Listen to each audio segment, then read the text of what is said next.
Hi friends, ഇന്ന് നമുക്ക് ഒരു അരവണ ഇട്ടിട്ടുണ്ട് കേട്ടോ. ഞങ്ങളുടെ മാമ ശബരിമല പോയിട്ട് വന്നപ്പോൾ കൊണ്ടുവന്നതാണ്. അപ്പോൾ കൊണ്ടുവന്നപ്പോൾ ഒന്ന് രണ്ടെണ്ണം കൊണ്ടുവന്നിട്ടുണ്ടായിരുന്നു. അപ്പോൾ അതിനകത്ത് ഒരെണ്ണമാണ് കേട്ടത്. ബാക്കി ഒന്ന് രണ്ടെണ്ണം ഞാൻ പൊട്ടിച്ചെടുക്കുന്നത്. അതാണ്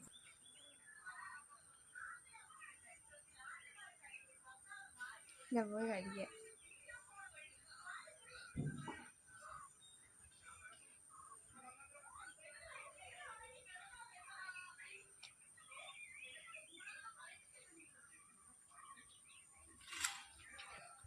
എൻ്റെ കൈ നിറച്ച് ഞാൻ തന്നെ ഇട്ടൊരു മൈലേജ് ഉണ്ട്. എനിക്ക് അടുത്ത ആഴ്ചയല്ല, ഈ വരുന്ന ഞായറാഴ്ച പ്രോഗ്രാം ഉണ്ട്. എനിക്ക് ഏറ്റവും കൂടുതൽ ഇഷ്ടപ്പെട്ട ഈ പായസത്തിനകത്തൊക്കെ ഏറ്റവും ഇഷ്ടം ഈ അരവണയാണ്. മാമനാണെങ്കിൽ ഇഷ്ടങ്ങൾക്ക് ഈ പൊരിയും സംഭവങ്ങളൊക്കെ കൊണ്ടുവന്നായിരുന്നു. അതിനകത്ത് എനിക്കിഷ്ടമുള്ള അരവണ മാത്രമുള്ളത്. അപ്പോൾ ഒന്ന് രണ്ട് അരവണ ഞാൻ എടുത്തിട്ടുണ്ട്. ഒത്തിരി കൊണ്ടുവന്നായിരുന്നു അരവണ. പിന്നെ ഇപ്പോൾ വീഡിയോ ഇത്രയുള്ളൂ. അപ്പോൾ എല്ലാവർക്കും ബൈ.